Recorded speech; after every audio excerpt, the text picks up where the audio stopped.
Hey guys, it's Fantasy came back again with another AFL fantasy video.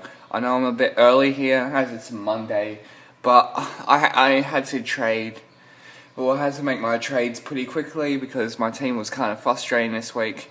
We'll head straight to the positive phrase and negative phrase. A plus three, it was a mix-up between Archie Smith or Taylor Adams, but I had to go Taylor Adams. 140 against the Eagles. His highest score of the season, and ever since I've traded him in, he's just performed really well, and that's my plus three. My negative three goes to Tom Rockcliffe. Very disappointing after about 6 or 7 weeks of 100 plus in a row, and after a week of 179, he got about 100 points less this week, which was very disappointing. But you know, I reckon he'll do better next week against all. He won't get a big score against Adelaide because they're one of the hardest teams to score against. But I still believe that he should score in our hundreds and recover well. I'll head to the defence that round, and Sam Doherty, who I traded in, was kind of disappointing, but you know, he wasn't too bad. Cade Simpson was pretty awful considering what he has been, how consistent he's been this season. Bernie Vince, he's been really inconsistent in the past 5 weeks. Heath Shaw, he's definitely no longer a headache. He's starting to be reliable again. Tom Ruggles and Sam Collins, I traded them out, and you'll find out who I'm trading in. They are on in this video. Logan Austin on my bench, and same with Matthew Boyd. I just hope to God that Matthew Boyd comes back this round. My midfield, Dangerfield, who I'm going to put captain next week because he's up against Essendon. He will score huge. Very consistent as well, so he will definitely score at least 100. Tom Rockcliffe, as I said, very disappointing. Only had a very good last quarter. Jordan Lewis, you know, very consistent. Hunter, been inconsistent the past few weeks. Adams, as I said, one of the most consistent midfields in the comp, and very, very small ownership, but I expect him to rock it up this week. Mitch Duncan, he's been consistent this season. Like, he hasn't scored too low, other than just a few games. Other than that, he's just been completely fine.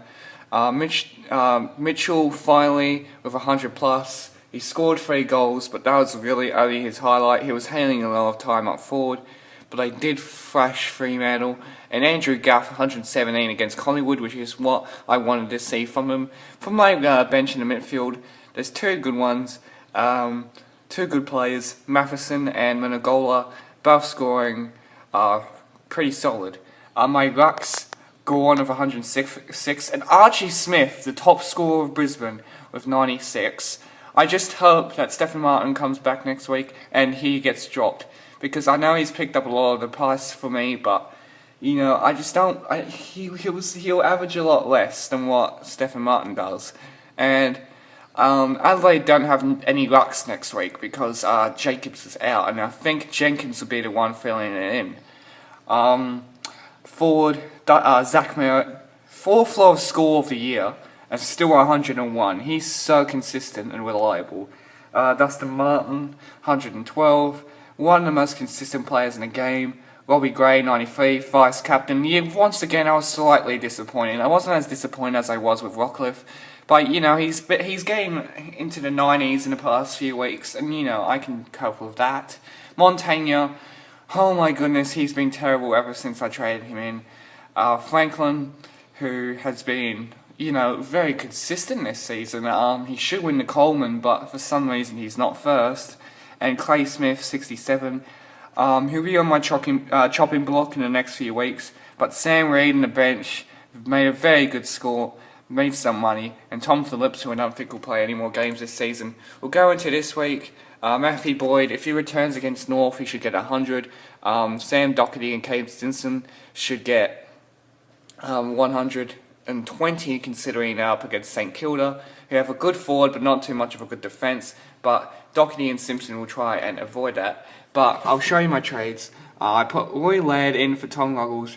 I think Ruggles has maxed out his price. And Drummond for Collins, who I think also maxed out his price. I think Drummond's a good rookie to fill in for Collins, and he'll make some money. Roy Laird, he'll annihilate against Brisbane. 170 he got against Essendon. With 34 touches, he'll get even more against Brisbane. Heath Shaw, no longer a headache, as I said. He's up against Gold Coast, so I wouldn't expect too much of a score of him. Well, actually, I do, because Gold Coast do have a pretty good forward line, and Bernie Vince, he's up against Hawthorn, who I don't think he'll expect to score huge, even though he does do better against better oppositions. In the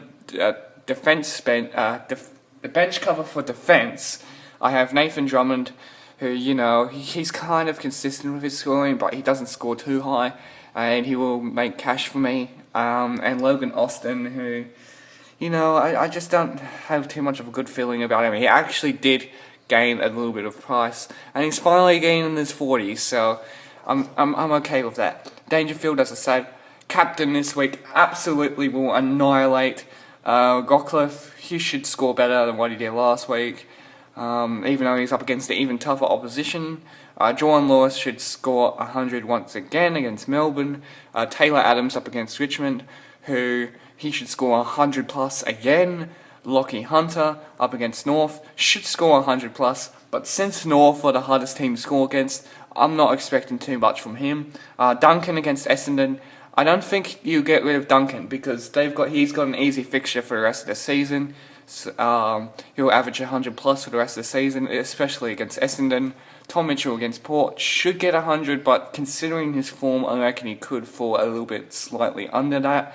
And Andrew Gaff against Fremantle, as I said, they're the easiest team to score against, so he should score at least 100.